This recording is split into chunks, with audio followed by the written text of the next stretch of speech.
يتكلم مناتو أنا ولا معك سنة سوتي يتحازو ويكام سناي فاميلي ويتفضل عرفت كل أدنى نهمنا وحدت بجوه هزبنا عبيت أبسطت عدل تدكنا كان خعبت فلتت كانت يدينا نوران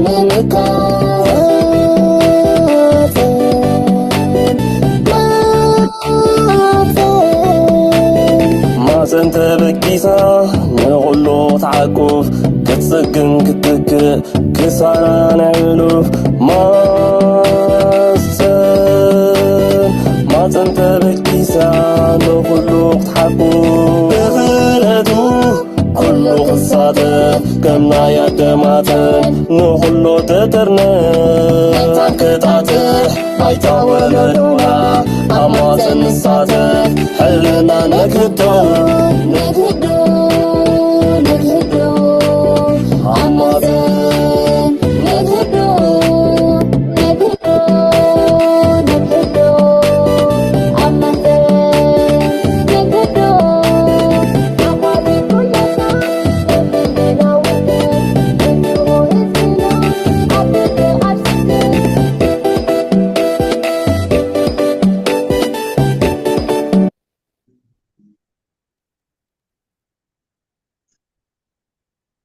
سلام أبكم نحن عارفينكم مدلنا مهتم تكاتلوا كلات عزبتنا كم يعلقكم كم يكنيكم بعكس كم تقولوا جزء تفلتوا نحب حسابنا إذا كان يدك في جزء العرستي لمون حاب الشوط إن مهتم دكانستيو بزبل متشم برح مجابيت كنتي عمت النجبرو عبدك أنستيو تعنان كمون بلوس عزفنا حواتنا عند عدمنا ንደቂ ኣንስትዮና ዘበራትዕ ኣብ ጥዕነአን ኣብ መርሓ በራዊ ሂወተን ትሕግዘን ብዝብል ኣርእስቲ ኢና ንመፅእ ሎሚ ከዓ ማርታ ሓፍትና ስዩም ሒዝናልኩም መፂና ኣለና ኣብነታዊት ዶክተር ናይ ማህፀን ክኢላን ሕርስን ጥንስን እያ ማርታ ሓፍትና እንቃዕ ብድሓን መፃኺ ካብቲ ዘለኪ ግዜ ፍልይ ብዝበለ ናይ ሰዓት ፍልልይ ኣለና ዕድሜና ክብርኪ ብምፃፊ ብሽመይን ብሽም ኣባላት ማህፀን ከምኡውን ተዓዘብቲ ማህፀን ብልቢ እየ ዘመስግነኪ ሰብ ክኸውን ንተዓዘብትና ኣላልዮም ኢኺ መን እያ ማርታ?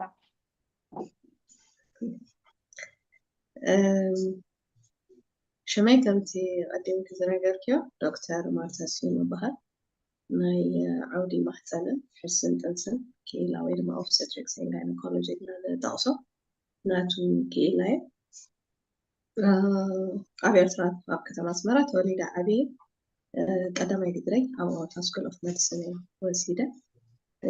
እቲ ናይ ስፔሻላይዜሽን ወይ ድማ እቲ ናይ ድሕረ ምረቓ ትምህርቲ ድማ ኣብ ሃገረ ሱዳን ወዲየ ኣብዚ ሕጂ ሰዓት ካሊ ኣብ ዩጋንዳ ኣብ ከተማ ካምፓላ ኣሎ እስከ ከምቲ ዓዲመ ዝበልክዎ መርሒ መጋቢት ናይ ደቂ ኣንስትዮ ወርሕያ ታሪክ ናይ ደቂ ኣንስትዮ ትገልጽ እያ እስከ ብኣኺ ከምኡ ንስኺ ዶክተር ኮንኪ በዓልቲ ሓዳር ኣደ ኢኺ ኣብነታዊት ኢኺ ነዚ ኩሉ ክትገልጽ ጓል ኣንስተይቲ ወይ ከዓ ኣደ ብምንታይ በቲ እስኺ ትገልጽ እያ እስከ ብንእሽተይ መእተዊ ክኾነና ገለጽልና እሞ ካብኡ ናብቲ ዘሎ ሕቶታትና ክንኣቱ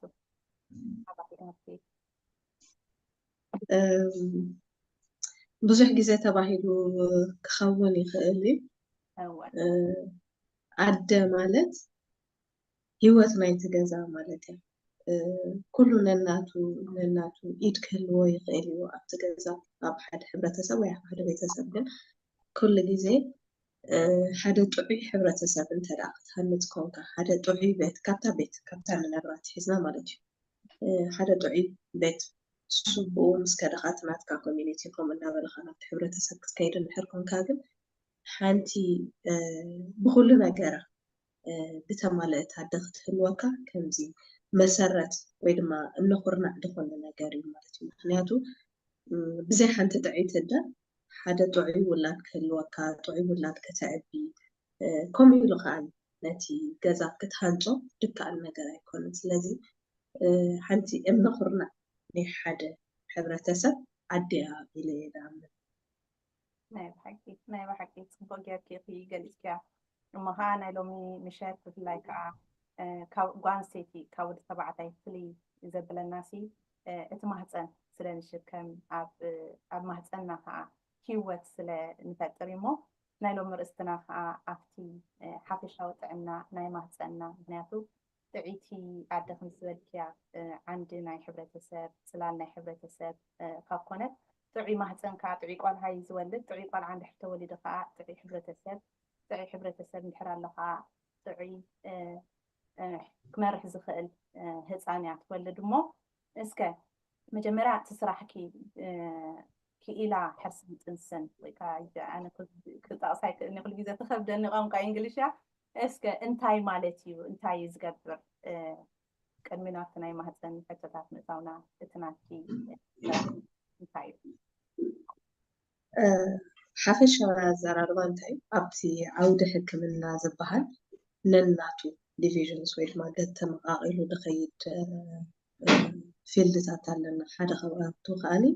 እዚ ናይ ኦብስቴትሪክስ ወይ ጋይኖኮሎጂ ንብሎ ወይ ድማ ናይ ጥንስን ናይ ማህፀንን ሕርስን ጥንስን ተባሂሉ ብትግርኛ ዝትርጎም ማለት እዩ እዚ ቤዚካሊ እንታይ እዩ ደፀንዕ እንድሕር ኢልና ስርዓተ መፍረ ናይ ደቂ ሰባት ዘፅንዕ እዩ ማለት እዩ ኦኬ ሕጂ ሞር ማጆሪቲ ዝበዝሕ እዋን ናብቲ ናይ ደቂ ኣንስትዮ ወላ ዝኸይድ እንተኾነ እቲ ፊልድ ግን ኣብ ናይ ደቂ ተባዕትዮን ናይ ደቂ ኣንስትዮን ናይ ፍጡር ወዲ ሰብ ማለት እዩ በጠቃላሊ ኣብ ስርዓተ መፍረ ንዕኡ ዘፅንዕ ፊልድ እዩ ማለት እዩ ብጣዕሚ ፅቡቅ እስከ መጀመርያ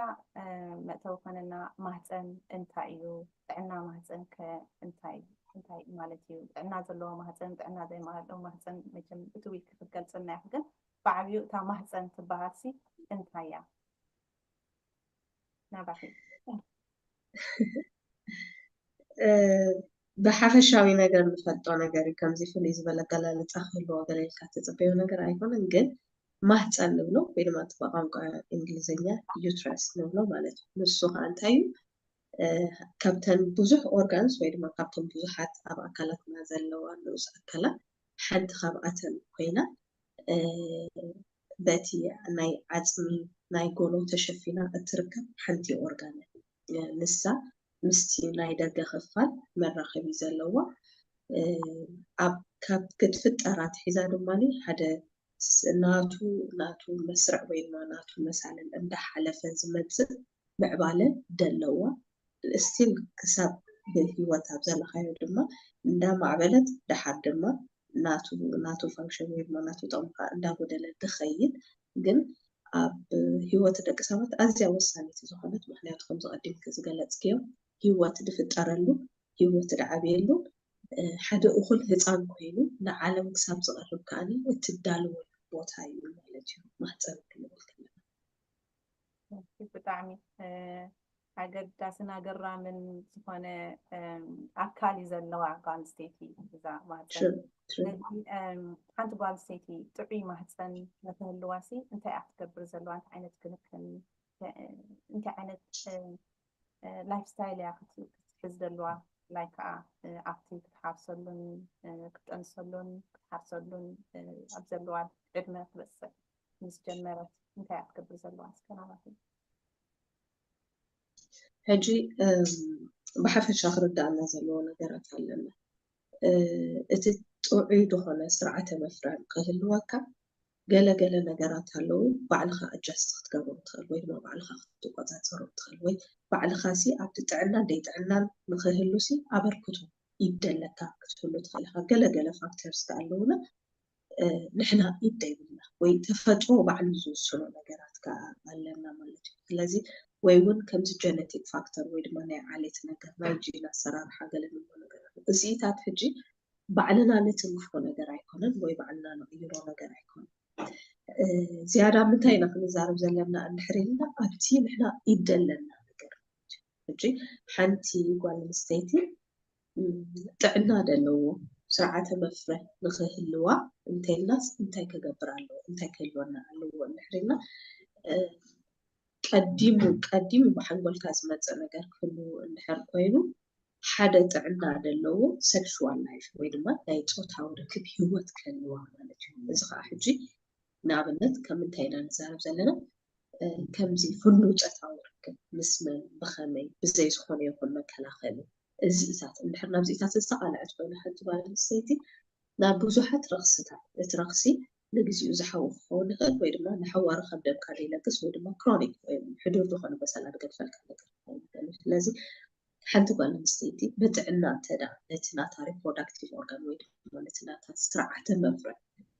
ዝበሃል ክትሕሉ እንተዳ ኮይና ካብ ከምዚ ዓይነት ጥዕና ዘይብሉ ዓይነት ባህሪ ክትእለ ክትክእል ኣለዋ ማለት እዩ። እሱ ከዓ መፃምድኻ ምፍላጥ ምስ ካብ ሓደ ንላዕሊ መፃምዲ ዘይምህላው ወይ ድማ ከምኡ እንድሕር ኣጋጢሙ ከዓኒ እቲ ብቑዕ ዝኾነ ፕሮቴክሽን ወይ ድማ መከላኸሊ ምጥቃም ማለት እዩ። እዚ መከላኸሊ ካብቲ ብፆታዊ ርክብ ዝመሓላለፉ ሕማማት ጥራሕ ዘይኮነ ካብ ዘይተደለየ ጥንሲ እዩ። ምክንያቱ ዘይተደለየ ጥንሲ ብድሕሪኡ ከዓ ዘምፅኦ ሳዕቤናት ካሉ ዘይተደለየ እንድሕር ኮይኑ ከዓ ድሓር ከተወግዶ ኢልካ ከዓኒ ትገብሮ ነቲ ሓንሳብ ዝተጋገኻዮ ጌጋ መመሊሱ ናብ ካብኡ ዝገደደ ነገር ዝሸመካ ነገር ክትረክብ ስለትኽእል ማለት እዩ። ስለዚ ቀዳማይ ነገር እቲ ሴክሹዋል ላይፍ ናታ ጥዕና ዘለዎ ክኸውን ኣለዎ ማለት እዩ። ካልኣይ ንብዙሓት ኣብ ስርዓተ መፍረይ ዘለው ሕማማት ጠንቂ ዝኸውን እንድሕር ኮይኑ እዚ ምኽሳዕ ወይ ድማ ኦቤሲቲ ዝብሎ ነገር ክኸውን ይኽእል እዩ። ሕጂ ነዚ ንምውጋድ እንታይ ክንገብር ኣለና እንድሕር ኢልና ዴይሊ ኤክሰርሳይዝ ወይ ድማ ሓደ ሰዓቱ ስርዓቱ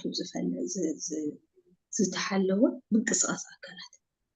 እዚኣቶም ሚዛንና ንምሕላው ጥራሕ ደይኮነ እቶም ዘይተደለዩ ዝበሃሉ ስብሒ ኣብ ኣካልካ ክምደቑ ዝኽእሉ ነዚኣቶም ተጋፅሎም ማለት እዩ። ስለዚ እቲ ናትካ ኣብቲ እቲ ናትካ ሚዛን ምስቲ እስኻ ዘለካ እንታይ ዝበሃል ዝተመዛዘነ ይኸውን።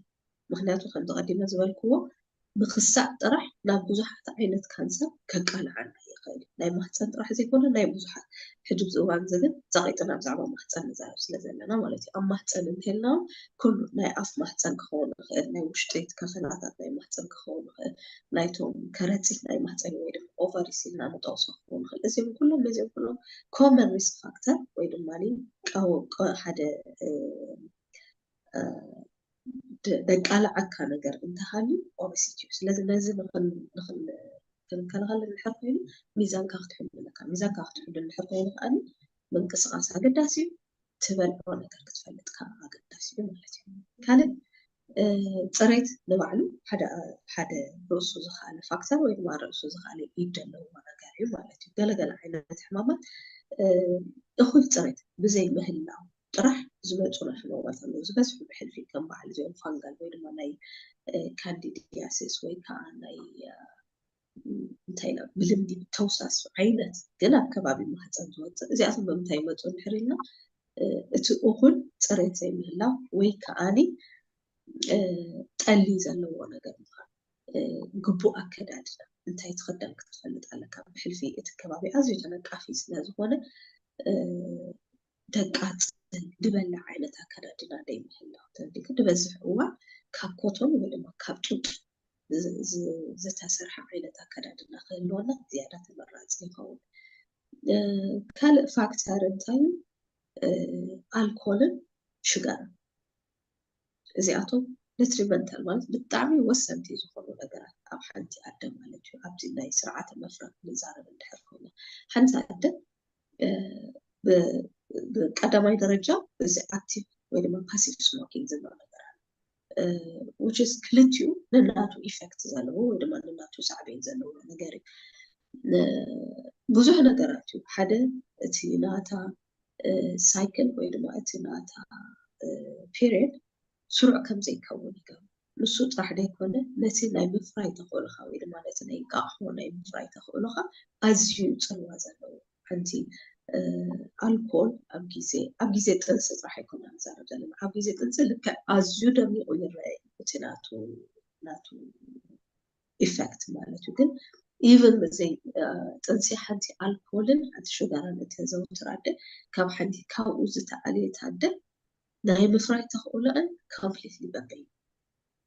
ስለዚ ካብዚኦም ጎዳእቲ ዝኾኑ ነገራት ክትእለ የድልየካ እዩ ማለት እዩ።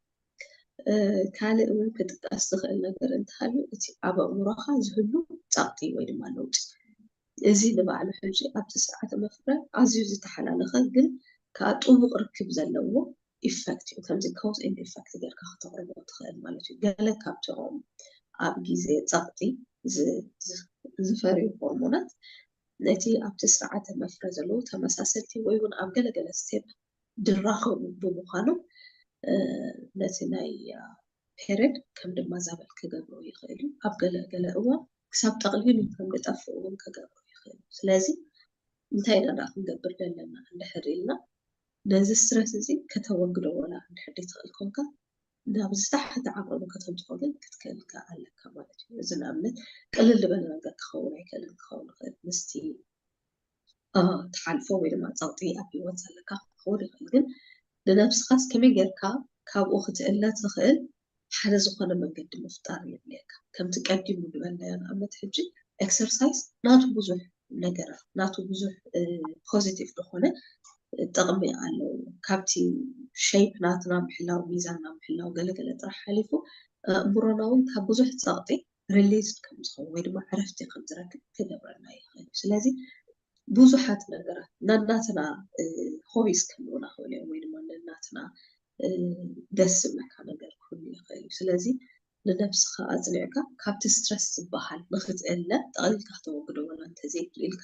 ንኽትቀንሶ ግን ሓደ ሜላ ክትጥቀም የድልየካ እዩ። ምክንያቱ እዚ ስትረስ እዚ ኣብ ነብስኻ ልዕሊ ዓቐን ክሳብ ዝሃለዎ ነቲ ስርዓተ መፍረ ድማ ክትንፍሮ ምዃኑ ርጉፅ ነገር እዩ ማለት እዩ። ስለዚ እዚኣቶም ካብቶም ብኮመንሊ ወይ ድማ ብቐጻሊ ከም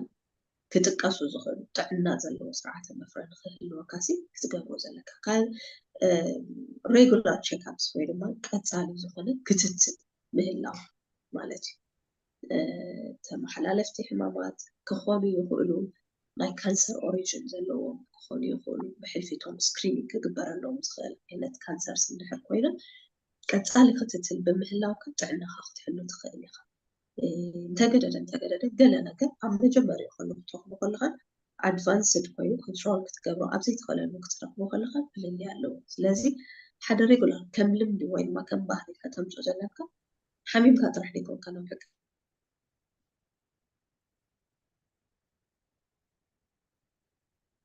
ኩነታት ይስ ክፈልጥ ገለ ከመይ ኣለኹ እዚ ምባል ንባዕሉ ፅቡቅ ነገር እዩ። ካልእ ማይነር መሲሉ ዝረኣየካ ነገር ንእሽተይ መሲሉ ዝረኣየካ ነገር ግን መሰሉ ኣዝዩ ከቢድ እሞ ከዓ ድሓሪ ዘይዕረ ነገር ክኸውን ዝኽእል ነገራት ክህሉ ከሎ ዝኾነ ንእሽተይ ነገር ክትሓተሉ ወይ ድማ ናብ ሓኪም ፕሬዘንት ጌርካ ድማ ክትፈልጦ ኣገዳሲ እዩ። ንኣብነት ቅልል ዝበለ ብናይ 5 መዓልቲ ብናይ 7 መዓልቲ አንቲባዮቲክ ክሓዊ ዝኽእል ስቂልካ ኢግኖር እንድሕር ጌርካዮ ክሳብ መኻንነት ከብፅሐካ ይኽእል ይኸውን እዚ ነገር እዚ። ስለዚ ቀጻሊ ኮንታክት ክህልወካ ወይ ድማ ቀጻሊ ርክብ ክህልወካ ነብስኻ ቸክ ክትገብረሉ ሲስተም ከተተኣታቱ ኣለካ። ስለዚ እዚኦም ነገራት እንድሕር ከም ፕራክቲስ ወይ ከም ልምዲ እንተደኣ ብሂወትና ክንተኣታትዎም ክኢልና እቲ ካልእ ዝተረፈ ኣዝዩ ዝወሓደ ክኸውን ንኽእል ከምዚ ዝበልኮ ድማ ኣብ ኢድና እውን ዝኾነ መቆፃፀሪ መንገዲ ደይብልና ክኸውን ይኽእል። ስለዚ ነቶም መቆፃፀሪ እንድሕር ተቆፃፂርና ሬላቲቭሊ ኣዝዩ ጥዑይ ዝኽእል ስርዓተ መፍረ ክህልወና ይኽእል። ናይ ብሓቂ ብጣዕሚ ፅቡቅ ጌርኪ ገፂ ፀንሕቲ መብዛሕትኡ ክቡራት ተዓዘብትና ከምቲ ልሙድ ኣብ ፌስቡክን ዩቱብን ላይቭ ስለ ዘለና እዚ ኣገዳሲ ዝኾነ ኣርእስቲ ናብ ኩሉ ሕብረተሰብና ክመፅእ ሸር ግበሮ። ምናልባት ሎሚ ምሸት ነቲ ብቐጥታ ቴሌፎን ናይ ምድዋል መደብ ኣይክህልወና ንኽእል ኮን ንስ ፍጥረት ግዜ ዘለና ግን ካልኣይ ክፋል ኣብ ዝመፅእ ዘሎ ሓሙስ ክንገብሮ ኢና። ናይ ሕቶ እንድሕር ኣለኩም ኮይኑ ኣብቲ ኮመንት ሴክሽን ወይ ከዓ ብዋትሳፕ ወይ ከዓ ብሜሴንጀር ክሰዱልና ትኽእል ኢኹም። ማርታሕቲ ኣድማ ብርክስ ረክስታት ብዘይ ምፅራይ ኢልኪ ሓደ ግዜ እውን ምስከ ካብ ምሕር ፅሩይ ምዃን እውን ወይ ትጥቀመሉ ብፍላይ ኣብ ዝምዕብል ሃገራት ናብ ዝተፈላለየ ኣድቨርታይዝመንት እንዲኦም ንመሸጣ ኢሎም እንዲኦም ዝተፈላለየ ናይ ፕራይቬት ኤርያ መሕፀቢ ዝኸውን ኢሎም ሻምፖታት ይሸጡ እዮም። እዚ ከመዓርፍ ክንደይ ጎዳኢ እዩ፣ ኣለታዊ ፅልዋ ኣለዎ ነቲ ማህፀን ብፍላይ ዘናእሽቲ ኣሕዋትና ካይብረ ይርድኢ ብዚያ ፍልጦ ክጥቀማሉ ክእላ እየን ሰው ማህፀን ባዕሉ ይፀርድ እዩ ወይ ማይ ጥራይ ጌርካ ትፅርዮ ዘለካ ወይ ከዓ እቲ ኣብ ሱፐርማርኬት ኬድካ ትገዝኦ ንማህፀን መፅረዪ ኢሎም ዝሸጡልካ ንሱ ኣገዳስነት ኣለዎ ድስ ካብዚ ናይ ምፅራይ ቁሩብ ገለፅልና ጽبقت حتى سلام actually كيمسكو خلف አይደለም ስለተዘከርክኝ ማለት እዩ ብዙሕ ግዜ ከምኡ የጋጥም ካብ ሚሕር ክትፀርኽ ትፀርልካ ምፍታን ሲሙሉ ማለት ኣብ ሳምና ናብ ማይን እዚ ዶችን ዝበሃል ነገር ኣሎ ውሽጡ ማህፀን ኣቲኻ ምሕፃብ ገለመለገለ ዝበሃል እዚ ኣዝዩ ሃሳይ ዝኾነ ልምዲ እዩ ምክንያቱ እንታይ ኢና ንገብር ብተፈጥሮና ኣብ ኩሉ ነብስና ዝነብሩ ባክቴርያ ኣለውና ኣብ ኩሉ ነብስና ማለት እዩ ኣብ ዝተወሰነ ኣብ ከባቢ ኣፍና እንተልኪ ኣብ ቆርበትና እንተልኪ ከምኡ ከዓ ኣብቲ ናትና ፕራይቬት ፓርት ማለት እዩ እንጂ እንታይ እዩ ደጋጥም ነቶም ኣብኡ ዝነብሩ ቀወንቲ ነበርቲ ዝኾኑ ህዋሳት ተጋዲልካ ብሳምናን ብዶችን በገለ ጌርካ ከተጥፍኦም ከለኻ ነቶም ኣብኡ ዘይነብሩ መጨም ነቲ ቦታ ክትክእዎ ዕድል ኢኻ ትፈጥረሉ ኦኬ ስለዚ ነብስና ኖርማሊ ነቲኦም ባክቴርያት ሒዙ ክነብር ሲ ለሚድዎ እዩ ንሱ እቲ ተፈጥሯዊ ዝኾነ ክስታይና ነዚ ሳይክል እዚ ወይ ድማ ነዚ ናብራ እዚ ሓኺፍካ ነቶም ኣብኡ ክህልው ዝግብኦም እንተደኣ ተጋዲልካ ኣውፂእኻዮም ግን እንታይ ዘጋጥም እቶም ኣብኡ ክቕመጡ ዘይግብኦም ንዓና ከዓ ሓሰይቲ ዝኾኑ ነገራት ንዓኣቶም ኢኻ ዕድል ትህቦም ዘለኻ ማለት እዩ ስለዚ ሽዑ እቲ ረኽሲ ይመፅእ ንስኻ ካብቲ ጨና ካብቲ ምርካስ ገለገለ ኢልካ ትገብሮ ነገር ግን ልዕሊ ዓቕን ክሓልፍ ከሎ ኩሉ ግዜ ካብቲ ሓደ ብገደደ ፅልዋ ወይ ድማ ሳዕቤን ዘለዎ ነገር ኢና ንኸትል ስለዚ ሓደ እቲ ንጥቀመሉ ዓይነት ሳሙናታት ኢሪታንት ወይ ድማ ባልዓ ከም ዘይምዃኑ ከተረጋግፅ የድልየካ እዩ ድሓረይ ኤቭሪ ናው ኤንድ ዘን ከዓኒ ከምኡ ጌርካ ምሕፃብ ኣገዳሲ ኣይኮነን ፕሮባብሊ ሓደ ግዜ ንመዓልቲ ምሕፃብ ከድልየካ ይኽእል ይኸውን ካብኡ ዝሓለፈ ግን በብግዚኡ ዓይኒ ምድርበብ ዝኸድካዮ ማይን ሳሙናን እንዳገበርካ ክስተይ ምግባር ግን ኣገዳሲ ኣይኮነን ኢንፋክት ብዙሕ ጎዳኢ ዝኾነ ሳዕቤን ክህልዎ ይኽእል ናይ ብሓቂ ምናልባት ኣብ ኣውስኻት ቢለሲ ትቐንድና ከምኡ ምፅራይ መቸም እቲ ተፈጥራዊ ከምዚ ረሃፅ ድዩ ናይ ሆርሞናት ምቅያራት እውን ስለ ዘሎ ዝኾነ ዓይነት ፈሳሲ ድዩ እውን ጨና ክህልዋ ንሓንቲ ጓንሰይቲ ኣይ ቲንክ ልሙድ ይመስለኒ እስከው ዓይነት ዘይጥዑይን ጥዑይን ማህፀንሲ ብኸመይ ኢኻ ክፈልጦ ወይ ከዓ እቲ ፈሳስታት ክልልይ ኣለዎ ድዩ እዚ እንታይ ዝበሃል ይስ በኣና እንታይ ዝበሃል ምሽ ይስት እንታይ ከምዚ ናይ ድቦኮ ዓይነት ነገር ክወፅእ እንድሕር ክጀሚሩ ሲ እንታይን ክገብራ ዘለዎን እቲ ምልክታት ናይ ጥዑይን ዘይጥዑይን ማህፀን ንፈልጦ እስከ ኣብኣ ንእሽተይ ኣብልና ብተፈጥሮ ካብ ርሕሚ ጓል ኣንስተይቲ ዝወፅእ ፈሳሲ ኣለና እዚ ፈሳሲ እዚ ኩሉ ግዜ ናይቲ ናይ ፔሪየድ ወይ ድማ ነቲ ናይ መንሰስ ሳይክል ንዕኡ ፎሎው ይገብር እዩ ከመይ ኢልና ንብል ኣለና ኣብ ግዜ ፅግያት ወይ ድማ ካብ ፔሪየድ ሓሊፍ እቲ ፈሳሲ ብዙሕ ኣይንረኽቦ እታ እንቃቑሖ ኣብ ትፈርየሉ ወይ ድማ ፍርቂ ናይቲ ሳይክል ናትና ገፅና ክንበፅሕ ከለና ከዓኒ እቲ ብዝሒ ቁሩብ ይውስኽ ጥራሕ ዘይኮነ ድረቕ ዝበለ ዝነበረ ቁሩብ ከም ቀጠን ዝበለ ነገር ክኸውን ይኽእል እዩ ከምኡ እንዳበልና ከዓኒ ካብታ ኦቪሌሽን ወይ ድማ ካብታ እንቃቑሖ ትለኣኸልና ትስደደላ ግዜ ሓሊፍና እንዳኸድና ክንከይድ ከለና ከዓኒ እንዳወሓደ ይኸይድ ማለት እዩ ኖርማሊ ግን እዚ ንብሎ ዘለና ፈሳሲ ጨና ዘለዎ ነገር ኣይኮነን ኣለስ ከምዚ ንብሎ ዘለና ቁሩብ ናይ ፅሬት ወይ ድማ ናይ ሕልፍ ድበለ ፅሬትን ወይ ድማ ፅሬት ምጉዳልን ነገር እንተዘይሃልዩ ብዙሕ ጨና የብሉን ሰሓ ክገብር የብሉን ድሓር ኣብቲ ዴይሊ ሂወትናትካ ድማኒ ከምዚ ኢንተራክት ዝገብር ወይ ድማ ብዙሕ ዝርብሸካ ነገር ከዓኒ ኣይከውንን ተረዲእክኒ እዚኦም ነገራት እንድሕር ኮይኖም ከም ንቡር ክንወስዶ ንኽእል ኢና ካብዚ ሓሊፍና ግን ንመዓልቲ 3 ግዜ 4 ግዜ ኮስሞ እንተዘይቀይረ ገለ ድብላካ ኣሎ እዚ ሕጂ ንቡር ከምዘይምዃኑ ክርዳእካ ክኽእል ኣለዎ ካልእ انت دا كستايز قبرك ጨና انت دا ሃልይዎ ኮይኑ እዚ ሓደ ነገር ከም ዘይምዃኑ ጌርካ ክትፈልጦ ክትኽእል ኣለካ ወይ እውን ከምዚ ዝብለኪ ሰሓ ዝገብረካ ዝባላዕ ገለ እንድሕር ኮይኑ እዚታት ንቡር ነገር ኣይኮነን እቲ ናይ ብሓቂ ንቡር ንብሎ ዘለና ከምዚ ዝብለኪ ነቲ ናትካ ዴይሊ ኳሊቲ ኦፍ ላይፍ ዘይትንክፍ ኮይኑ ጨና ይብሉ ብዙሕ ሰሓ ኣይገብር ኣይባላዕ እዚ ኖርማል ሂወት ክትነብር ትኽእል እንድሕር ኮይኑ ከምዚ ዝብለኪ ድማኒ ድበዝሐሉ ግዜ ኣሎ ዝውሕደሉ ግዜ ኣሎ ጠቕሊሉ ዳርጋ ናብ ምጥፋእ ገፁ ዝኽእል ቅድሚ ፔሪድ ቅድሚ ምውፅእ ስለዝኸውን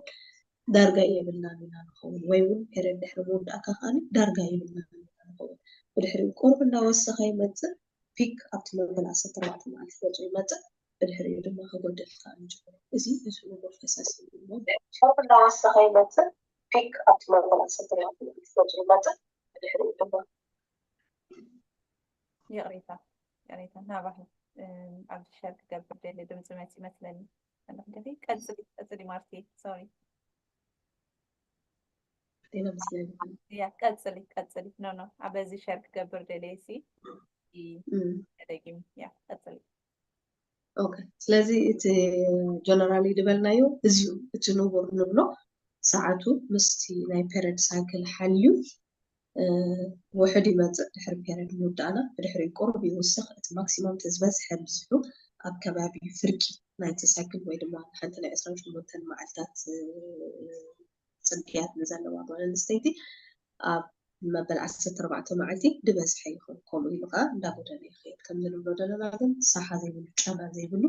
ነታ ኣደ ወይ ድማ ነታ ጓል ኣንስተይቲ ድማኒ ኣብ ሂወታ ዝኾነ ይኹን ፀገም ዘየምፅኣላ ምርብባሽ ዘየምፅኣላ እዚ እንትኮይኑ እቲ ንቡር ፈሳሲ ኢልና ንሓስብ ካብዚ ወፃኢ እንድሕር ኮይኑ ግን ጠንቁ ምፍላጥ ክልየና እዩ ማለት እዩ ሓንቲ ጓል ኣንስተይቲ ኣብ ጥዕና ዘይብሉ ማህፀን እንከለዋ ወይ ኣብ ቃንዛ ዝኾነ ዓይነት ከምዚ ዝትበፅዮ ዝፀንሕ ዝኾነ ዓይነት ስጋዊ ርክብ ምስ ትገብር እንታይ ጠንቂ ከምፀላ እንታይ ክትገብር ዘለዋ ነዚ ንትውግድ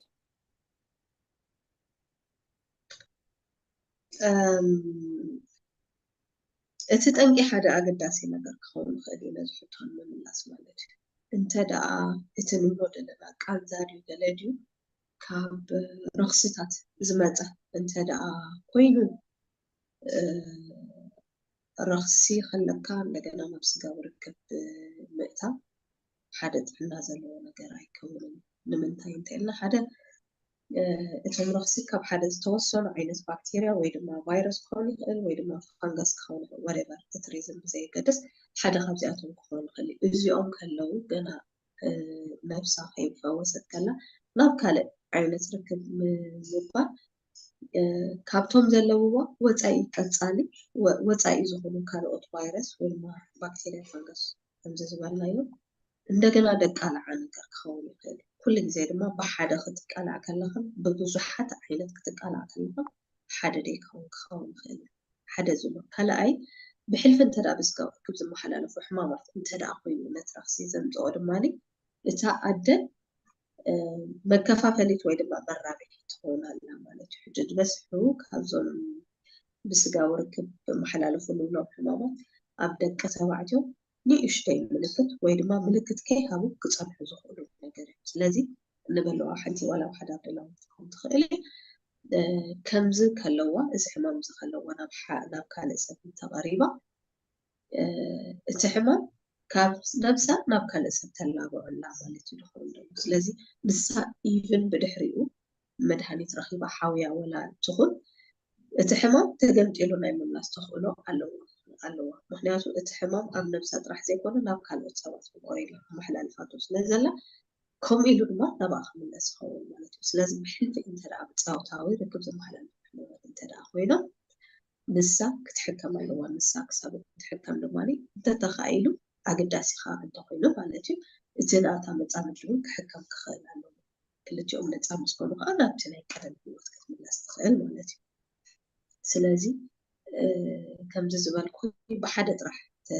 ተተንኪፍካ ብምጥራሕካ ስቲል ግን ቅድሚ ምሕካምካ ወይ ድማ ዝግባእ ረድኤት ብዘይምርካብካ ናብ ካልእ ዓይነት ሳይክል ብምእታውካ ብክልተ ብሰለስተ ክትጥቃዕ ንነብስኻ ተቃልዕ ኣለካ እሱ ጥራሕ ዘይኮነ ናብ ካልኦት እውን ድማ ንክመሓላለፍ ዕድል ትህብዎ ኣለካ ማለት እዩ። ብጣዕሚ ናይ ብሓቂ ብዙሕ ግዜ ብዚ ግዜ ብፍላይ ከዓ ዝረአ ዘሎ ኣብ ፀለምቲ ኣብ ንሕና ሓበሻ ሕብረተሰብ እውን እዚ ፋይብሮይድስ ዝበሃል ዶ ጥራይ ናይ እወ ማህፀን ዝርከብ በቲ መፅናዕቲ እውን ዝተገብረ ኣይ ቲንክ ኣብ ፀለምቲ እንዳበዝሐ ዝመፅእ ዘሎ እዚ ሲ ኣብ ጥንስን ኣብ ሕርስን ፀገም ከምፃእ ይኽእል ድዩ? ካልእ ኸ ንምንታይ እዩ ኣብ ናና ኣብ ከማና ፅልም ዝበለ ሕብሪ ጥራይ ዝረአ ዘሎ? እንታይ እዩ እቲ ጠንቅናቱ? ናባኺ እዋ ሓቂ እዩ ኣብ ፀለምቲ እዩ ዝያዳ ዝርከብ ኣብ ፃዕዱ ኣይርከብን ማለት ኣይኮነን ግን ብፐርሰንቴጅ ክረአ ከሎ ኣዝዩ ኣብ ፀሊም ሕብሪ ዘለዎም ሰባት እዩ ዝያዳ ዝርከብ ጠንቁ ፍሉጥ ኣይኮነን ግን ኣብ ፀለምቲ እዩ ዝርከብ እሱ ጥራሕ ዘይኮነ ንምንታይ ኣብ ፀለምቲ በዝሑ ኣብ ፃዕዱ ውሒዱ ጥራሕ ዘይኮነ ነቲ ፋይብሮይድ ዝበሃል እንታይ የምፅኦ እውን ክሳብ ሕጂ ዝፍለጥ ነገር የለን ብዙሕ ቲዮሪስ ክመፅእ ይኽእል እዩ ክሳብ ሕጂ ግን ፕሮቭ እንደኾነ ወይ ድማ ተረጋገፀ ነዚ እዚ እዩ ዘምፅእ ዝበሃል ተረኽበ ነገር የለን ስለዚ ከምዛ ዝበልክያ እታ ጀነራል ዝኾነት ሓቂ ንፈልጣ እንታያ ፋይብሮይድስ ወይ ድማ እዚኦም ማዮማስ ኢልና ንጠቕሶ ኣብ ፀሊም ሕብረተሰብ ዝበዝሐ ፐርሰንቴጅ ኣለዎም ማለት እዩ እዚኣቶም ኣብ ግዜ ሕርስን ኣብ ግዜ ጥንስን ኣብ ውላድን ኢድ ኣለዎም ዶ ወይ ፅልዋ ኣለዎም ዶ ዝብል ሕቶትን እወ ኣለዎም ኣብ ኩሉ ማለት እዩ ብሕርሲ እንድሕር ጀሚርና ኩሉ ግዜ እቲ ፅልዎ ናብ ምንታይ እዩ ዝምርኮስ እንድሕር ኢልና እቲ ደለካ ጥረ ኣበየናይ ክፋል ናይታ ማህፀን ኣሎ ናቱ ፅልዋ ኣለዎ ማለት እዩ እቲ ዝበዝሕ እዋን ኣብታ ማህፀን ብደገ ወገን ሽፋን በቲ ደገ ቀፀላታት ኣለዋ እቲ ብደገ ዘሎ ቀፀላ ኣብኡ ዝመፅእ እንድሕር ኮይኑ ብበዝሕ እዋን ዝኾነ ፅልዋ ደይብሉ ኮይኑ ክነብር ይኽእል እዩ ስለዚ ዝበዝሕ እዋን ኣብ ፋይብሮይድስ ወይ ድማ ኣብዚኦም ማዮማስ ንብሎ እቲ ቀንዲ ፀላዊ ፋክተር ዓቐን ናይቲ ፋይብሮይድ ዘለና ደይኮነሲ ኣበየናይ ክፋል ናይታ ማህፀን እዩ ቦቂሉ ዘሎ እዩ ዝያዳ ደገድስ ስለዚ ኣብ ሕርስን ጥንስን ኣብ ሕርሲ እታ ጥንሲ ድሓር ተፅናሕና ኣብ ሕርሲ ፀገም ዘምፅእ ፋይብሮይድ ኣየናይ ድሕር ኢልና ኣብ ታሕተዋይ ክፋል ወይ ድማ ኣብቲ ኣፍ ማህፀን ወይ ድማ ሰርቪክስ ንብሎ ኣብቲ ከባቢ ዝበቆለ እንድሕር ኮይኑ ምስ ናይ ቆልዓ ምውላድ ወይ ድማ ንታሕቲ ገፁ ኣብ ግዜ ሕርሲ ክወርድ ከሎ መንገዲ ምዕጋት ክፈጥር ይኽእል ብሕልፍዕ ዝበለ እንድሕር ኮይኑ ማለት እዩ በንፃሩ እንድሕር ኣብ ላዕለዋይ ወገን ኮይኑ ሕርሲ ከም ዝኾነ ይኹን ጓል ኣንስተይቲ ክትሓርስ ትኽእል እያ እታ ኣደ ማለት እዩ ኣብ ግዜ ጥንሲ እንድሕር ኢልና ወይ ድማ ጥንሲ ንዘይምርካብ ወይ ድማ ኢንፈርቲሊቲ ንብሎ ነገር እንድሕር ኮይኑ ብበዝሕ እዋን እቲ ድቂ ዝተፈጠረ ኣብቲ ኢንዶሜትሪየም ንብሎ ወይ ድማ ኣብቲ ታሕተዋይ ኣብቲ ውሽጣዊ ቀፀላ ናይታ ማህፀን እዩ ዝትከል ብበዝሕ እዋን እዚኦም ዓይነት ፋይብሮይድስ እንተደኣ ኣብቲ ነቲ ድቂ ዝትከለሉ እዋን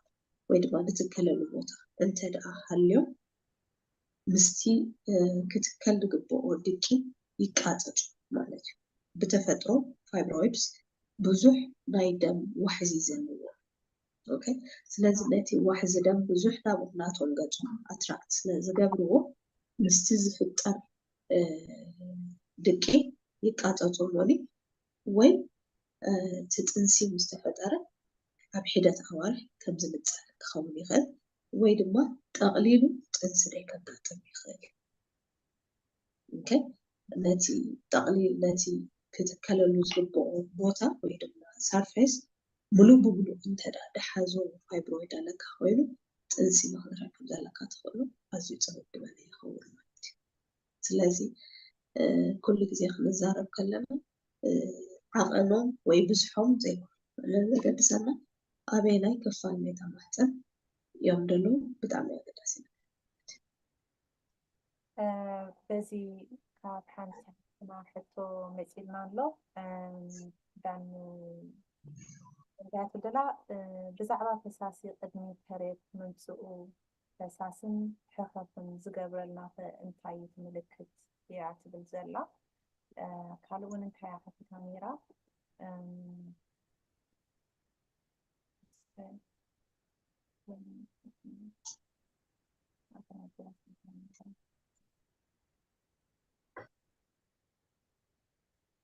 ሆርሞን ናይ ምዝንባል ፀገም ኣለኒ ፐሬድ እውን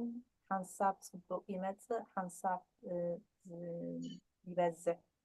ከምኡ እውን ብጣዕሚ ብዙሕ ካብ ዓቐን ንላዕሊ ይኸውን ሓንሳብ ድማ ክሳብ 13 መዓልቲ ይገብር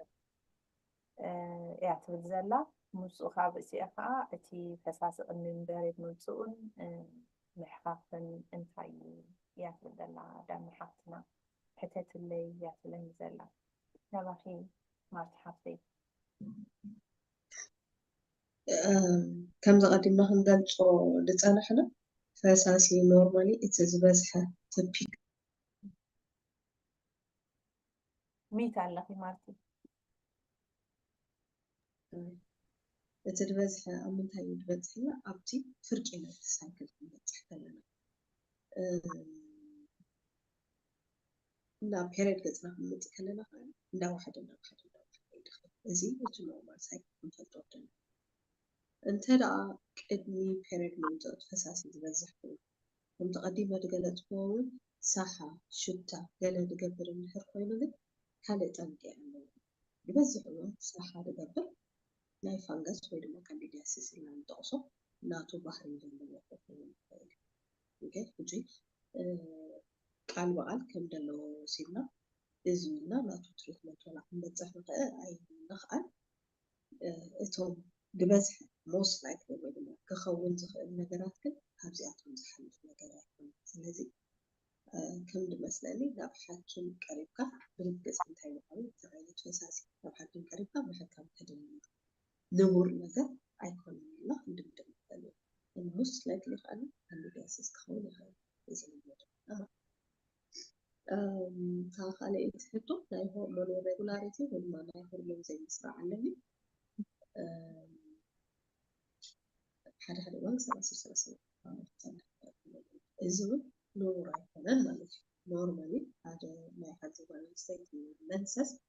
ክሳብ 7 መዓልቲ ክፀንሕ ንቡር ኢልና ንሓስቦ ካብኡ ንሪኦ ግን መዓልቲ ዝወስድ ወይ ድማ ሜትሮሎጂ ኢልና ንጠቕሶ ብመዓልቲ ድማኒ ከምዚ ዝበልኩ ካብ 3 ክሳብ 7 መዓልቲ ቅቡል መዓልትታት እዩ ገለገላ ማለት 3 ገለገላ ማለት ክሳብ 7 ክንከይድ ንኽእል ኢና ልዕሊኡ እንድሕር ከይድካ ግን ንቡር ነገር ኣይኮነን ክኸውን ይኽእል እዩ እዚ ከምቲ ቀዲምና ዝገለፅናዮ ናይ ሆርሞን ብምዝባል ክኸውን ይኽእል እዩ ብዙሕ ፋክተርስ ኣብ ግምት ክንእቱ ንኽእል ኢና ወላ ከምቲ ቀዲምና ዝገለናዮ ናይ ፋይብሮይድስ ነገር እውን ክኸውን ይኽእል እዩ ሕጂ ካብቶም ቅልል ዝበሉ ነገራት ጀሚርና ኢና እንዳደይብና ክንከይድ ንደሊ ሲምፕል ረኽሲ ዝኾነ ነዚ ነገር እዚ ከምፅእ ይኽእል እዩ ዘይስሩዕ ፔሪዮድ ኣብ ግዜ ርክብ ቃንዛ ሕቆ ፈሳሲ ሳሓን እዚኣቶም ሕጂ ምልክታት ናይ ረኽሲ ክኾኑ ይኽእሉ ካብዚታት ሕልፍ ኢልና እንድሕር ከልና ከኣኒ ናይ ሆርሞን ኢምባላንስ ማለት እዩ ሆርሞን ኢምባላንስ ብብዙሕ ነገራት ክመፅእ ይኽእል ካልእ ሕዱር ዝኾነ ሕማማት ኣብ ነብስካ በምህላው ነቲ ሆርሞን ኢምባላንስ ከምፀልእ ይኽእል ካልእ እዚ እውን ከምቲ ቀዲምና ዝተዛረብናዮ ኣብ ኣእምሮኻ ድማ ለቨል ስትረስ ንባዕሉ ነቲ ናትካ ሆርሞን በቲ ስሩዕ ሳይክል ገይሩ ክኸይድ ከምዘይክእል እውን ክገብሮ ይኽእል ስለዚ ካብዚኦም ፋክተር እዚኣቶም ሓደ ክኸውን ይኽእል እቲ ናታ መልሲ ማለት እዩ ዳኒ ሓፍተይ ሆፕ ትሰምዐና ክሉ ተስፋ ገብር ካልእ እንታይ ኢላ ካብ ናብ ዶክተር ከይዳሲ ካብ ዓቐን ንላዕሊ ፈሳሲ ከም ዘለዋ ልዕሊ 10 መዓልቲ ከም ዝኸይድ ምስ ነገርኩምሲ ከኒና ኮንትራሴፕሽን ወይ ዝኾነ ውሰድ ኢሎማ መሰለነት ጠጠው ክብለላ ኣነ ግን በዓልቲ ሓዳር ስለዝኾንኩ ውላድ እውን ናይ ምውላድ ድሌ ስለ ዘለኒ ዝኾነ ፀገም ከየምፀለይ ፈሪሕ እንታይ ፀገም ክምፀለይ ይኽእል ከኒና ሶሪ ሰላም ብገሚያ ኢንተራፕትድ ኮይኑ ፀኒሕ ይመስለኒ ናብ ዶክተር ከይደስ እንታይ ትብሊ እወ ናብ ዶክተር ከይዳ ምስለኒ እቲ ካብ ዓቐን ንላዕሊ ፈሳሲ ከም ዘለዋ ናይ ደም أنا 13 معتي لعلون كم زي خير تنافع فريد زي كنينا وسدي مسؤولين جن أنا كوسد عيد لقون بعد حداري قلعان ولد دريس لزلني لسنا وسدسي انت يتسجى من سلي يعتبر زلا ما بريسي أو نفع التحتيات هزلا كنينا مصاح يتسجى من سلا يفعل حدث عينت كنينا مفلات أقداس خخولي دبزح وان بيرد مسرعي إلا نهبو مكان خلت أنسي ود خون عينت من حنيت خوني خير حجي شاقا قلعة تدلي تكون أبز ساعات زي مسزي زلوا هرمون إمبالانس كاني كتولد زلوا تقولوا خاني لتحت خخولي خير ترديكني سلازي اتزلوا نجر قدم كتفوسو تقول لك هذا واحد كنت واحد probably سلك صاب سلسة سايكل كنت نخلينا نعو إنه غيتوسد كتبن جن أبتي زي نور ولا ما خدت عيزة كل سايكل أبو خاخ من برايت خلينا once لتناتا سايكل أنت دا سريعة طول بدحريو نايمونا تخلنا بس حقون كذا إذا assuming كانت أنك خمزية أنت دا أخلتنا تتقدم ما هرمون راحي كمزلونا دلنا ما يرخصي وينا يسترس لبل دلنا حبي زي أتوم قدم كأنه يكون أنه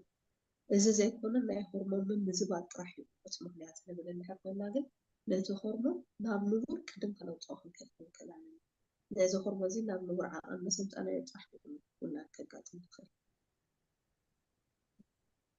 دحر كن فلتو زلنا أنا يوم مثلا خلت أنسي إلا نوصله كم زي permanent زخانة ولا حضور زخانة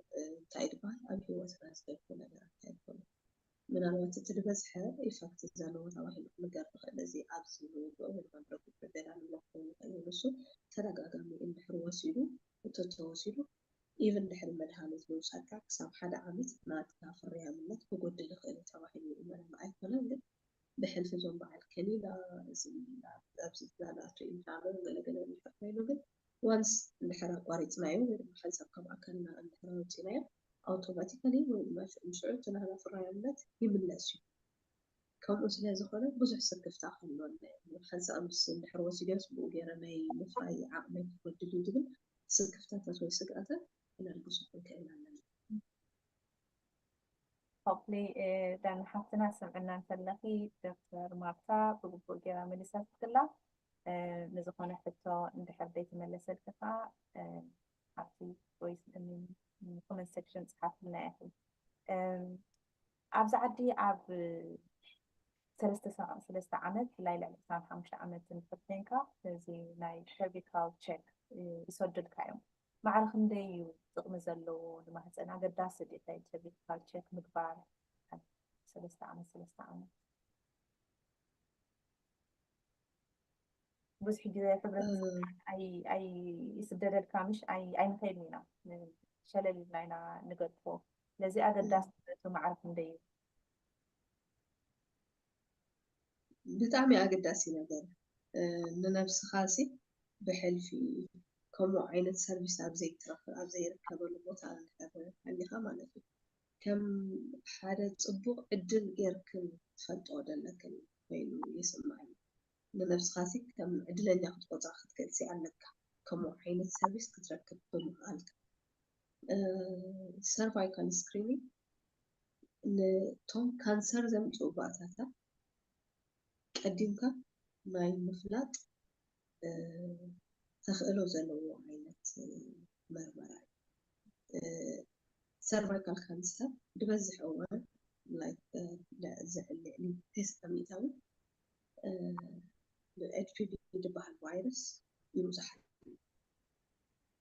طبق نجارو كرمينا كانسر مبصح زهبو ملكتات دبزحو كانسر دارجا كله ممكن تفعله أكلاتنا دقاتنا بزح ملكت وين ما بري كانسر وين ما كرمي كانسر مقالو دلو ستيج زلوا ميلو إذا كن حدا كابتون بري كانسر ستيج زلوا عينة كانسر إذا لا كانسر ما يعرف محتاج وين ما يصير يسوي مالته سلازي every 3 years كله 3 عام كسب 4 عامات نزلوا كمستو ካብ 49 ዓመት ክሳብ 65 ዓመት ንዘለዋ ደቂ ኣንስትዮ ከዓኒ ኣብ ኩሉ 5 ዓመት እዩ ዝወሃብ እዚ ኖርማል ፕሮቶኮል ማለት እዩ ሕልፊ ኣባላት ይወሃብ እዚ ከዓኒ ከምዚ ዝበልኩን ኣብቲ ኣፍ ማህፀን ዝኾነ ይኹን ምልክት ካብቲ ንቡር ዝኾነ ነገር ወፃኢ ንምርካብ ኢልካ ዝግበር ነገር እንተ ደኣ ዝኾነ ይኹን ዘይንቡር ነገር እንድሕር ረኺብካ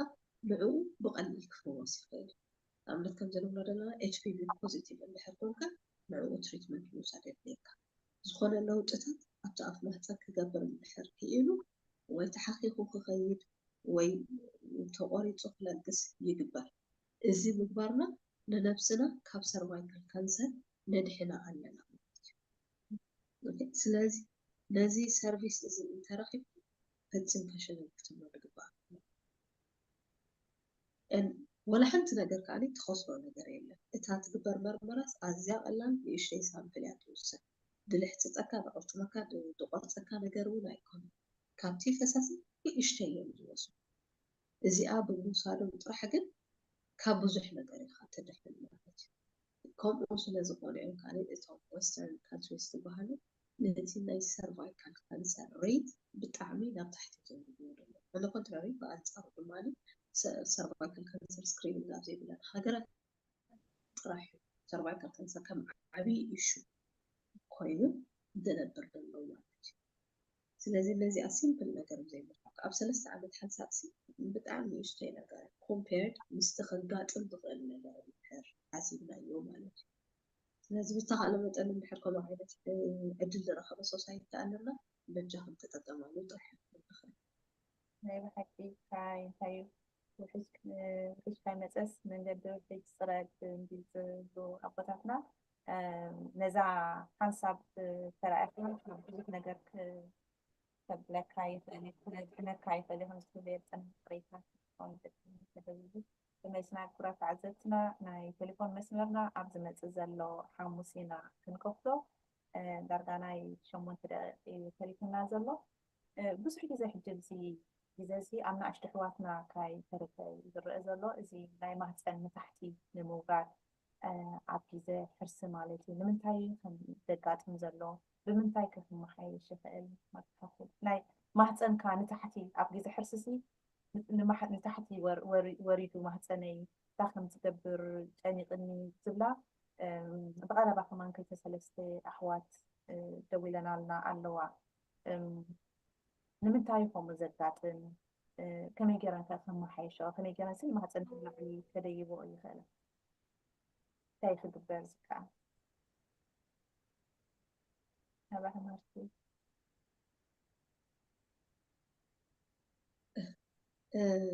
እዚ ከም ኣገላለፃ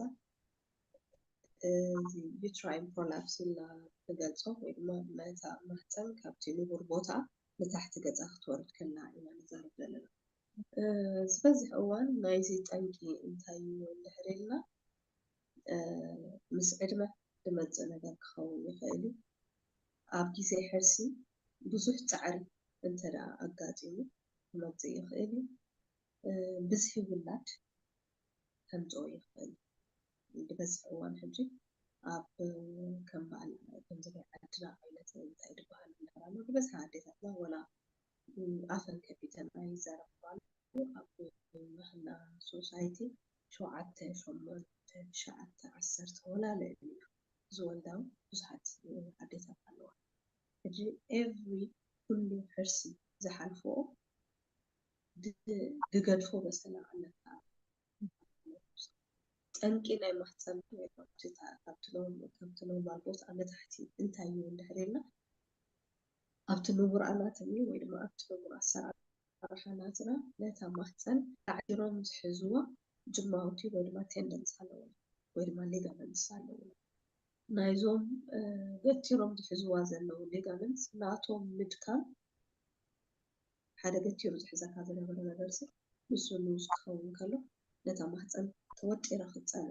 ክትቅመጥ ዝግባኣ ዝነበረ ንታሕቲ ገፃ ትመፅእ ኣላ ማለት እዩ ከምዚ ዝበልኩ ከዓኒ ብዙሓት ፋክተርስ ከም ዝብሎ ዘለና ከጋጥሙ ይኽእሉ ሓደ እዋን ኢቨን ኣብ ውሽጢ ከብትና ዝኾነ ይኹን ጥረ እንድሕር ኣለና لتحت خمسة دفاع كجماعة يخلي anything زخانة يكون لازم مطارزي كدكم زخ بالنسبة لي بس حولا كون خير أبي زي حس بزح بيتا زلوا غني السيد كون خير كم جمع عبيت فايبرويد شوي ما وغنا أبوش تخدم أي تراب من الفضة قرأت هذا الحرام وزي أصلا طنق خوف من يقول اليوم ما نجي لازم خمي قبل كانوا وجدوا مخير الحريم حجي البرولابس نقوله ناتو ستيبس على ستيب 1 2 3 لبنا 7 ستيج على الموبايل لازم نعطي مجمرة ستيج بحل في الحر خلينا exercise مقدار مالت ناتي التون ولا أتي حيلي ناتي ماسل ناتي جمود نوع من الناس يحب زمان تي exercise من الألبا نوع تباهي لزوها قرب oriented على exercise كون على إذا pelvic floor muscle exercise نقول نقرأ كم ببارنا طرح ناتي حيلي نايتون جمودي مالس يخل نصو الحر مالس نادم مالي كما حتى مالس عم تحت مخيط ورد طرح لي هنا أتبعات وطيرة لكن نورمال بتاع كم تمتزق خولي خيلي مالتو كالب بيساريس تباهيلو كمزي ناي كاتي عينت انتاي دبهالنو بحكم الناس وغاب نقرن هلنو انتايو عبت وشتي محصناتو للعلي دفيو عب تحتي عب لعلي كم زحزا يقبرا مالتو ازي مساخة ينبر جن بزح تلوا زلوا نقر يكون زكون زي دساقيقا ويقل ديسكونفورت تفطر زنبر نقر يكون إنرت ولا زي قودا عينت قويلو طرح لتحتي كامورا للعلي لابوت أحاول فوز حزان كفول عبتد نور في وطنا ركب حاويس كمالت يخا بزح تلوا زلوا نقر يكون كاو زحلفة أبسال سيابرا معي ستيج زباتها الحر قويلو ምናልባት መጥፋት ጌርካ معرة كدلي يخيل تعدى وليدا زودت ብዙሕ ላውነት ናይ ማሕፀን ዘየገድሰን እንድሕር ኮይኑ ኣብ ማሕፀን ከም ጥቅሚ ክግበር ይከኣል ገና ናይ ውላድ መደብ ዘለዋ እንድሕር ኮይኑ ግን ብቴክኒክስ ቁርብ ክግድገሉ ክኾኑ ይኽእሉ ግን ስቲል ክግበሩ ይኽእሉ ነቲ ጅማውቲ ሓፋቢልካ ንላዕሊ ናይ ምእሳር አይነት መጥዋሕትታት ክግበር ይከኣል ስለዚ እቲ ዝሓሸ ነገር ግን ኣብቲ መወዳእታ ስቴጅ ከይበፃሕካ ገና ንእሽተይ ከሎ ኤክሰርሳይዝ ጌርካ ካብኡ ከምዘይቅፅል ትገብር እዚ እቲ ዝሓሸ ኣማራፂ እዩ ስለዚ ናይ ፍሉይ ናይ ማህፀን ኤክሰርሳይዝ ኣሎ ድዩ ንዕኡ ናብ ላዕሊ ከደይቦ ዝኽእል ምክንያቱ ኩላህና ምናልባት ንጎይር ኣብ ጅም ኣቲና ክንሰርሕ ንኽእል ንዕኡ ፍሉይ ዝበለ ኤክሰርሳይዝ ኣሎ ማለት እዩ ብበዝሕ ከምዚ ዝበልኩ pelvic floor muscle ድብልዎ ነዞም ኣብ ታሕተዋይ ክፋል ዘለዎ ዓይነት ማስልስ ንዓኣቶም ኦሪየንትድ ዝኾነ ኤክሰርሳይዝ ኣሎ ግን ስቲል እቶም ሩቲን ወይ ድማ ብልምዲ እንገብሮም ኤክሰርሳይዝ ንባዕሎም እውን ንሳቶም እውን ሓያል ተሃራ ዘለዎም እዮም ማለት እዩ ብዝተኸኣለ መጠን እንድሕር ተኻኢሉ ምስቶም ናይ pelvic floor muscle ኤክሰርሳይዝ ዝገብሩ ምስላትካ حكيم مزرعة كدلي يخلي كن كم زملكي اتنورمال روتين دخول اكسرسايز كم زملاي كبدي لاي سلة يلا نابلنا نقوله نساتهم انتدعى ريجولارلي تقبرون فول كاغن نساتهم ازيو متعيطان تقول اكسرسايز دارجا مدبنا ودينا لنا انت دقيقة تاريخنا دلو كرات عزبتنا كنتي كنعطف لنا زولناكم نزي مدبتي كالعاي كبعد كنبولنا بزعبا كونستراسيشن مكيناتات نايجنس مكالات قبل الوردين قالوا اتي اما قاقبا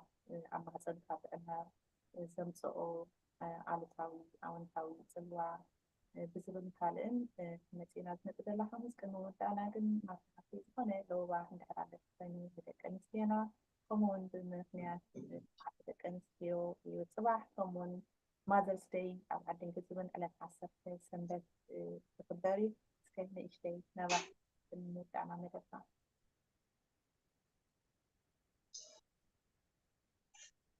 نباح مارتي حسب لنا متقلع ما يشوفن تقدم دبلناي تعيت الدتوي حبرة تسمت مهنا تكسب زخنة تعنا نخن حلو أزياء بداسي مجال السؤال تايو حدا تعنا دلو من نبابة ما رح تستخدم متى بتهزلنا يا بوتا بتهزلنا يا بوتا مالتي كابتي زيت عنا زخنة نجارات كل عنا بنتقابل لأمبارح خافت حلو إكسرسايز كتقبل تعنا زلو نابرا نقدر بستخدم متى إذا كنا بنتكلم لنا كله كم لمدي خلت أتات ولا مالي إذا رينا تشكبس ويدما كنا تاتكس أو استوصل أول ناب حكيم كده كم لا تكان إذا خلنا خلت أتات ولا مثلا إلى أمد دحر أزوج أنا كافي دخانة فيند زخانة نقدر شلنا عندنا وقت خام زراب قال دفعت عنه سألني إيش تي مزراب سأل قرب لكننا بزي مركب أزيو خبيت دلوه أزيو خبيت بس أنا دلوه كم بنصح سلام قال لم بيا حلوة نام حكي كاريكاس بقى شكا قبل يعني نفسي قال ترى كم عيلة لم نختار الناس تطبقوا كل جزء أريح أكمل حساب في أبزي دلو سوسايتي تريو تعنا زلمة تطاول بالوقت الموقع أنت قاعد يوجد حتصير في وقت حسيبك permanent ما كبت مثلا زلمة وصلت ذات بزي وحس من قدي تنزل تصال خاوي كل الأدوات خاوي أنت راح من وقت تعيس كذا جوته ما عاد تقدر زي قاتل زري أو ما لا تجي كابز من كابسل بتي تعنا زلمة عينة بحر يهلون كابتي حجنا رئوزنا درسي حلف لنا حدا ما عندي ولا دليل حدا ما عندي أورا دليل مبيوت ما تزمتونسي أرح قبلنا متقمت لنا نعم حكي هو سبحانه مع داعي كم حكي كم لك أنسي ومتنسي تقبلتي تشكم كلنا ولا تزاري كاب سبعي دعني قبل لمبر نحن نقبلهم نعم حكي ذا ذكي أن وحدنا كنحسي حاسة قد نودعنا أتين مسلات ندك أنستيو علمو نباهم قبلوا أتعدس سمعني نترى لهم كيفو جزء أخير اللي أسمع له هو أخي لي كنا بزخون إن معلتي ناديت هذا الملكات كمون دكتور مارتا زدالنا يوم السلاتاتي ممكناتو نولدنا نديتات بزح صبوا نجارات على الزجاجة مسوينا دالينا حدا عصرت حمشة زخانين حمشة تراي كم ببيع عبتعد على هاتن استرفا مالتي حدا انتايبل عدا انت سعنت كاب ابني تتسنى سلتم سمعنا زلهم عبد جزاهم كنكم اتي عستمعروا مالتي عدا انت سعنت كاب ابني تتسنى عدا ترخبت تبكع انت سعنتك تدليلك إذا تصبي أنا خنستمعروا زلنا عبيت ولاديتو زت أمي ولا حدا يلن عديخا زي بلو أي جزاخان أبوخا زي بلو أي بايتوخان لذا عديخا زي بلو أي جزاخان نابدت راينا خانة تذكر بايتي تنايد دو سدوا دنبا بزي كبتي بيت بزي سبيتي أي موغن سلازي عد زي بلو بيتون فتسيمو أي موغن مالتيو عدس كله حب أمه حبل عين نيتحب ما خيت سبع عشرة مش سبيتون ولادون زي مكر تسأني حي تعس إذا مع رخندي عدة مكار مخانا مالتي لبي ولادي تقطقط لبي ولد قط إذا عدة مع رخندي حلاي تفكر يوه مخانا يزري كمالتي ماي نربو عندي نابنو لذي ربع كل جزء ناب ماي يزخي عندي كات أول أو يتحنت كل جزء نامن نابدي عملتي إنه يلولو نابد مالتي إذا أبو زحات دسك تبلكنيا ويكبلنا أي قال استبكره مس إزجيز مخره لذا خم تخد قول صوت صراحة عدها كانت مسار نحبرت سب تون قال استبكركم مس إزجي خمسة مخوركم مالتي مخودن دخلا حمشة تقريبا ودعون يا نجوس زي بلكم كي تجاشو سبيت زي بلكم أي تحرسوا سلذا النجوس زي بلكم تقينو النجوس تفضوا ياهم سبيت زي بلك حرسها أي تحرس مالتي مخنياتو ترانا يدب طعمي عبي دحر كله عوت من الله قال نستيتي عدلا مالتي صح دحر كله عوت المحل زغون مرحيب عالم الفلوتي كلهم زبلوا إن إحنا يكوننا دحر كل عوز بحالس بدحرو من الله قال نستيت الله مالتي وي عدلا زي سبيت زي بلو اللي تصغرو حاو زي بلو فوكس بطرح عيلهم زي سبيت وي عدن تزيلا تصغرو خات اللي مالتي تردوات اللي تصغرو سي كبرت زي بلو مالتي سلازي عده ويتا سبيت معرخن دي كبري كم تبو سلالكم تخونن نتي ود تبعتا يزري النازل الله إذا كان قد فحسب لانيرنا مسبيتو زعرقو فتفيتم كم زبلعوا قبل مغنياتو معرخن دي عده خم تزبلكنو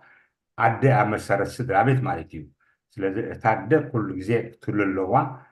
كتفلي بالله مالتي مس آمن له سبعي بعد حجر له ما يصير مسبيتو زعرقو وسي فتفيتم كم زبلعوا كزها معرخن دي تاسد رابط بحبار كتصل كم زلوا مغنياتو نسان تتعيات حبر السبز أتصلي كلانا موداتا سقاي ولاديت زي ولد نيفض لذا كلهم قول سؤال لكن كام عاد السقاي تحلف تعدى قل تلوهاتا تفورا تحاليوتا تحوافت مكانا تتسلال مانا زي كله تسيرات خيدمو زين عاربنا لنا نخبر محتي عدى سلازي انتاينا نمسو زلنا بزح تصبق سلازي مسلاتات حماقون دينا نمسو قل عبت حبرة السبناون بلد زغنة مسلاتات علينا نداديو ندك أنستيو زخبر عزيو معبولن كبولن زغنة مسلاتات علينا أبقى تسألون كال حاسسي لنا نمسي لنا انت خيلكم بب زلهم محجر تما بجرمن زلهم بجرمن أب إنجليز زلهم بإنجليز أو أوغندا زلهم بسواحيلي بطليان إن ترجمكم زون كبر نايتن عديت عدك أنستيو أفريقيا يكون أب حجرنا زلهم قلشو بمحتي نايد أنستيو حتى عدة نزها خري عن اللي ورثها ክብረት ይሃበልና ኣቶ ታደሰ ከምቲ ልሙድ ደስ ድብል ነደ ንጓል ኣንስተይቲ ማዕረፍ ንደይ ክብርቲ ምዃና ይኹን ክትገልፀልና ክብረት ይሃበልና ኣቶ ታደሰ ክቡራት ተዓዘብትና ከምዚ ትሪእዎ ዘለኹም መደብና ኣብ ምዝዛምና ኢና ነዛ ሓበሬታ እዚኣ ንተቐማጦ ማንቸስተርን ከባቢአን ንዘለኽን ደቂ ኣንስትዮ ብምክንያት معت دكانستيون كمون معتي عديتاتن نعلت جعت قدم ساعة 4 بحدو فينا نخبر له معتي عبد معتي زفاء السبات نراخبلو بزعبا عنا ماذا قبانا بحدو فينا نبي نسرحلو نعنا ندكنا كمون ندكنا اكتيفيتي بون بحدو فينا عطفنا نسيتيلو معت سلازخنا يهمني له حوات نكونلو meaningful بقى لبنا زلو محزنات نقبر عبزي مدب زفاء استفعلالي professionals مجيوم كاب مانشستر يونيفرسيتي مانشستر أكتيف كمون NHS كالن مجيوم بزح عينة تمرتي زهولنا معت سلازخنا عبزي معت زي مسانا عبيرنا في نقادس بتحتنا نحاتكم يلا زمت زلا خاموس بخالعي كفال مس دكتور مارتا سلام يرحمنا ورقنيا